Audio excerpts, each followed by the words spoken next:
If your MSI Summit E14 Evo turns on but remains stuck on a blank screen, we will troubleshoot Windows, repair boot files, and restore normal startup functionality. A lot of errors pertain to this problem, and we're going to go ahead and jump into what should hopefully be a pretty straightforward process, guys. And we're going to go ahead and jump right into it. First thing I'd recommend doing would be to actually go ahead and boot to the troubleshooting utility on Windows 11. So if you do a hard power off 3 times in a row, Windows should automatically attempt to launch the startup prepare utility. And if it doesn't find anything, it will give you the option to select advanced settings, in which case it will take you to a screen that looks like this.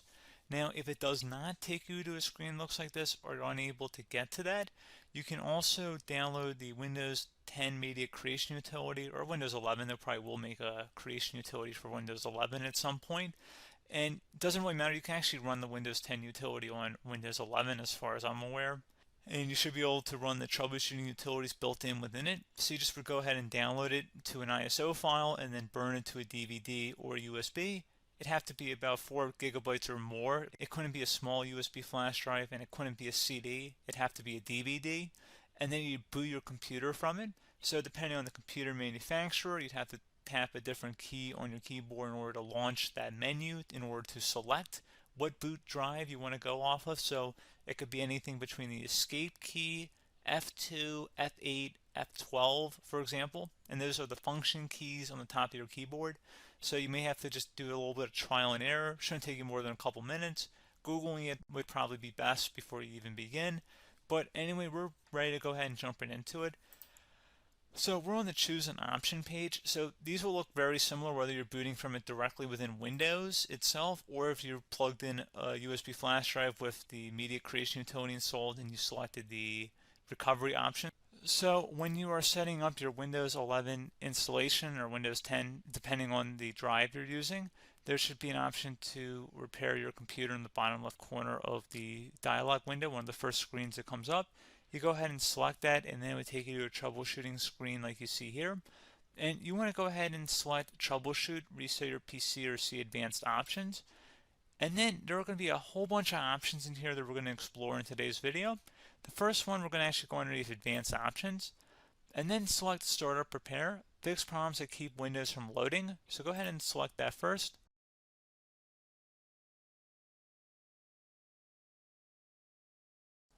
Okay, so you can see it could not repair our PC. That was our first option we could try. Something else, if we go back into advanced options here, and then select troubleshoot, we're going to go underneath advanced options again. You can go ahead and actually access safe mode by selecting startup settings. And then if you select the restart button, you have the option on the screen, select safe mode with networking, which will give you a key on the screen. It'll tell you which key to press to enter that. I believe it's the F7 key. It'll do that for you. I'm not going to go over that in today's tutorial because I don't really want to go into safe mode, but you're more than welcome to attempt that by going into here and then selecting restart. Again, it'll launch another screen. It'll say what key do you want to press, and it'll give you like 7 or 8 different options, and you want to select safe mode with networking. There's also an option for a command prompt too, but that's going to be something we're going to cover later in this video, and we don't even have to go through that in order to access it. So that's why I'm not going to really push for that, because unless you know exactly what's causing the problem, you probably don't need to go into safe mode. Unless you're trying to recover files, in which case then you definitely can go into safe mode, but we're trying to actually recover our computer here. So I hope that makes sense. Something else we can also try here as well would be to uninstall updates, remove recently installed quality or feature updates from Windows. So if you go ahead and select that, you can uninstall the latest quality updates, which generally is the more day-to-day updates. Feature updates are the less regularly released ones, like the big ones. I would equate it to service packs in like Windows 7 and Windows Vista and Windows XP. So larger updates that occur once or twice a year at most. And the quality updates are more just a regular update. So probably obviously depend, it'll take longer if you're going to try and uninstall the latest feature update versus quality update. And maybe you don't need to go back that far. So just giving you guys a couple of pointers with that. Something else you can also look at here, and we're going to jump into the command prompt in a little bit, but you can select System Restore, which will use a restore point recorded on your PC to restore Windows. And this is something I would highly recommend here, guys. So select Next. Assuming you have a restore point saved on your computer, you go ahead and select the most recently created one, and you'll select next, and then you'll select the drive. You shouldn't actually have to select the drive. You can scan for affected programs, but we're going to keep it all default here, and then we're going to select finish. So once started, system restore cannot be interrupted. Do you want to continue? I think we're going to select yes. I don't think we have anything better to do on our computer right now, so just give it a moment here to initialize. It will take a couple minutes to run, obviously depending on how large your hard drive is and how much is saved on the system restore point. So just give it a couple minutes here.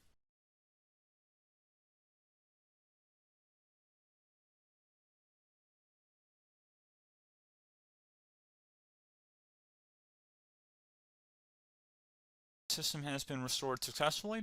We're going to go over a couple different methods in addition to that if that did not work. So I'm just going to pause the video and we're going to start back up back on the recovery screen that we started with. Okay, so a couple other things we can try here too. If you go back into Troubleshoot, you can select Reset Your PC, while you choose to keep or remove your personal files and then reinstalls Windows. You can select to keep my files, which will remove apps and settings but keeps your personal files. You can also select Remove Everything, which will remove all of your personal files, apps, and settings. So this is more of a factory reset, the second option here. First option, it should not delete all of your personal files. However, it will pretty much clear most of your programs, and keep in mind, there's no guarantee that your information, number one, is even still available and easily recoverable on your computer to the point that you actually would be able to recover anything. And the second point is that there's always a chance that it won't actually recover and it will just do a factory reset anyway. So there's no guarantee that actually would keep your files anyway. So I would recommend trying to get a recovery tool and backing that up first before selecting it anyway. But again, those are a couple different options. And then something else you can try here if you go back to the choose an option. Another option, if you go underneath choose an option and select troubleshoot, advanced options, and now select where it says command prompt. Okay, so the first thing we should do is type our main hard drive here. In most cases, it should be the C drive. So you just do a C colon and then hit enter on your keyboard. So once you're underneath the C drive, we're going to type in dir and then hit enter on your keyboard. It should have program files, users, and Windows all in there. That's how you know you're in the right directory.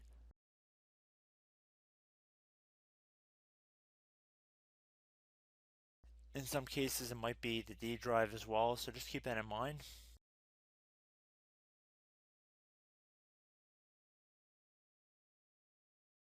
Next thing we're going to do is type in cd space /Windows /system32 /config,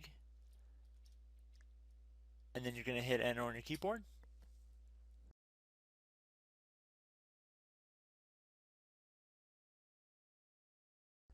So now you're going to type md space backup.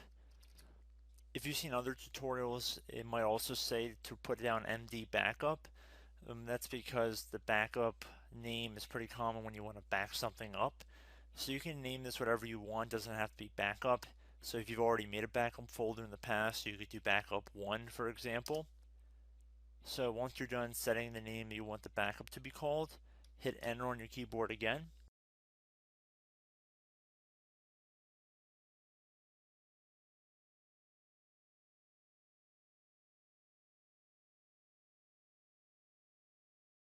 At this point you want to type copy, C-O-P-Y, space, then you want to do the star symbol above the 8 key, then do a period or a dot, whatever you want to call it, then another star sign, and then another space, and then type backup, and then hit enter on your keyboard.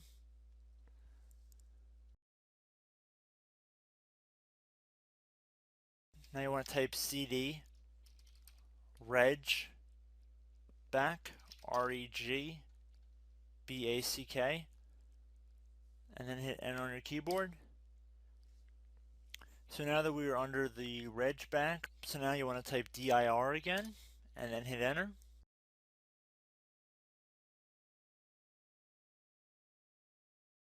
So now at this point we're going to type copy again. So copy, space, star sign,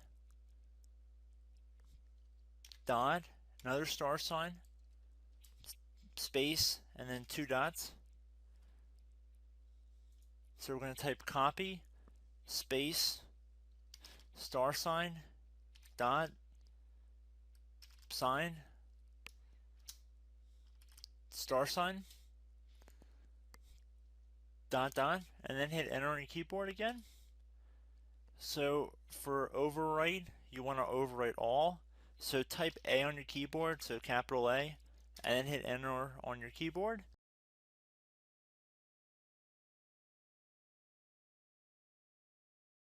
So at this point, you should be good to go. You can close out of the command prompt window, and if you accidentally continue to Windows 10, you should be all set. So I hope one of these 3 or 4 different methods we went through in this tutorial helped you guys out. Again, I'm not sure if you guys heard me earlier, but try to go back into your safe mode if possible and uninstall any programs you know might be conflicting with the Windows startup if you can get into safe mode. So just keep that in mind. Something very simple like that could be blocking up everything. So again, I hope this tutorial helped you guys out, and I will catch you in the next tutorial. Goodbye.